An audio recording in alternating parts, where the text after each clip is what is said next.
Topik ini sering dibicarakan pelan-pelan, dicari diam-diam di internet tengah malam, atau ditanyakan dengan suara nyaris berbisik. Hari ini kita akan membahas topik yang, ya, mungkin bikin beberapa orang agak tersipu. Tapi percayalah, ini percakapan yang penting. Pernah nggak terlintas di pikiran Anda? Sebenarnya aman nggak sih kalau cairan pasangan tertelan saat hubungan?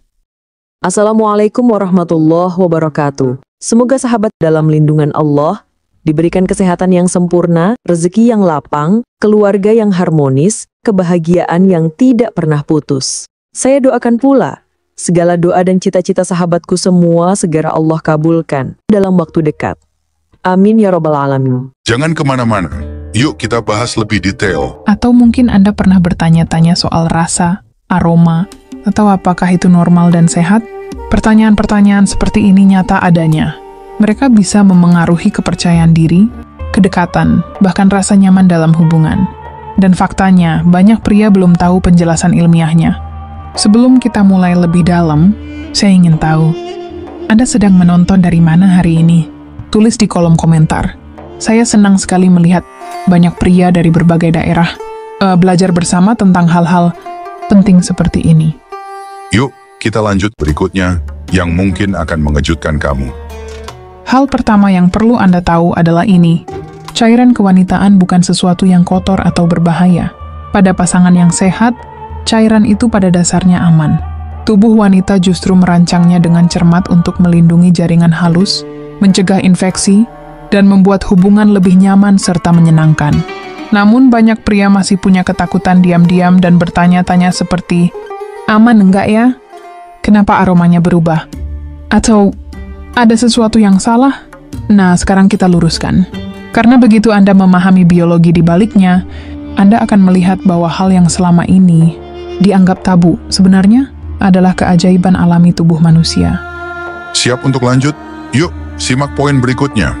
Kesalahan ke-1, menganggap cairan itu sekadar kelembapan.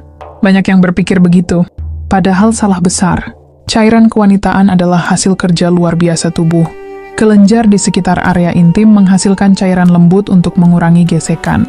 Kelenjar lain menambah pelumas alami, bahkan ada yang berfungsi menyeimbangkan pH dan mencegah bakteri jahat. Bahkan leher rahim ikut menghasilkan lendir pelindung, bukan hanya saat masa subur, tapi juga untuk menjaga kesehatan organ reproduksi. Jadi ini bukan sekadar cairan biasa. Ini mekanisme pelindung alami yang membuat hubungan lebih aman dan nyaman. Mengabaikan fakta ini sama saja seperti mengabaikan kecerdasan ciptaan tubuh sendiri. Dan ini benar-benar bisa bikin kamu terkesima. Mari kita lanjutkan. Kesalahan kedua, melupakan kondisi kesehatan. Cairan kewanitaan mengandung air, protein, enzim, glukosa, dan zat pelindung alami. Namun sama seperti darah atau cairan tubuh lainnya, cairan ini bisa membawa infeksi jika salah satu pihak tidak sehat. Penyakit seperti chlamydia, herpes, atau HIV dapat menular melalui kontak intim. Karena itu, anggapan bahwa selalu aman jelas keliru. Kuncinya bukan takut, tapi saling tahu kondisi kesehatan. Bicara tentang tes kesehatan bukan tanda curiga, tapi justru bukti saling menghargai dan peduli. Kesalahan ketiga, mengira rasa atau aroma tertentu berarti ada masalah. Padahal perbedaan adalah hal yang wajar. Banyak faktor bisa memengaruhi aroma atau rasa. Pola makan, kadar air dalam tubuh, tingkat stres, hormon, hingga obat-obatan. Contohnya, konsumsi buah segar dan cukup minum air putih bisa membuat aroma lebih lembut.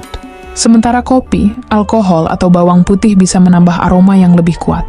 Saat mendekati masa haid mungkin sedikit berubah, setelah menopause bisa terasa lebih kering atau agak asam. Semua ini tidak berarti ada yang salah. Itu hanya perbedaan alami dari tubuh masing-masing. Yang perlu diwaspadai hanya bila ada perubahan mendadak disertai rasa tidak nyaman, gatal, atau cairan berwarna aneh. Biasanya itu hanya ketidakseimbangan ringan yang mudah diobati. Dan ini benar-benar bikin kamu penasaran. Kesalahan keempat, takut membicarakan soal tes kesehatan. Banyak pria merasa canggung untuk bertanya, "Kamu sudah pernah tes kesehatan belum?" Padahal pertanyaan itu bisa menyelamatkan banyak kecemasan. Setelah menjalin hubungan baru, ia sangat cemas karena mengalami sedikit luka di mulut dan takut tertular penyakit. Setelah akhirnya ia dan pasangannya melakukan tes bersama, hasilnya aman. Dan justru, Proses itu membuat mereka lebih jujur dan lebih dekat. Pelajarannya jelas. Rasa aman bukan mematikan romantisme, justru memperkuatnya. Kesalahan kelima. Menanggapi dengan rasa malu, bukan penerimaan. Ini kesalahan yang paling sering dan paling merusak. Ketika pria menanggapi perubahan aroma atau rasa dengan komentar negatif, lelucon atau sikap menolak, pasangan akan merasa malu dan tertutup. Keintiman pun pelan-pelan memudar. Sebaliknya, tanggapi dengan lembut.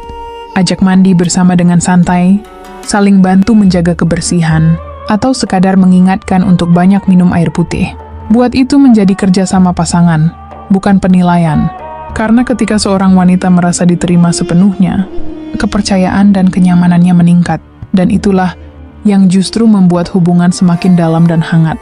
Sekarang, bagaimana cara membuat kedekatan terasa aman sekaligus memuaskan? Pertama, lakukan tes bersama. Anggap seperti pemeriksaan rutin. 2 kali setahun sudah cukup. Kedua, bicarakan secara terbuka.